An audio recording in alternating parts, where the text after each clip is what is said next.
வாழ்க வையகம், வாழ்க வளமுடன். வாழ்க்கை மலர்கள்.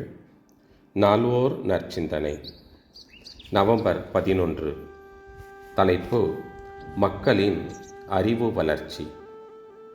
அறியாமை என்ற மயக்கத்தில் வாழும் மக்களுக்கு மேலும் மயக்கத்தை ஊட்டி அதன் மூலமே வயிறு வளர்த்து வாழும் ஒருவரை தவறுதலாக அறிவாளி என்றோ, பெரிய மனிதர் என்றோ, அரசியல் தலைவர் என்றோ, சாது என்றோ, ஞானி என்றோ மக்கள் கருதும் வழக்கில் உலகம் சிறிது சிறிதாக மாறிக்கொண்டே வருகின்றது.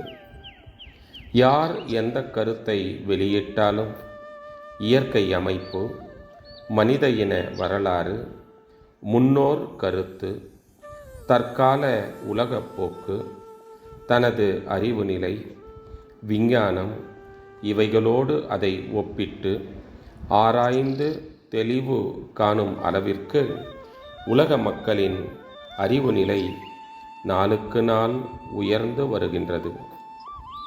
தனித்த ஒரு மனிதனையோ அவன் கருத்தையோ சிறப்பித்து பேசிக் கொண்டிருப்பதிலே காலம் கழித்து தான் பயனற்று போகும் அறியாமை இருள் சுய ஆராய்ச்சியால் மக்களிடம் இருந்து விலகி வருகின்றது.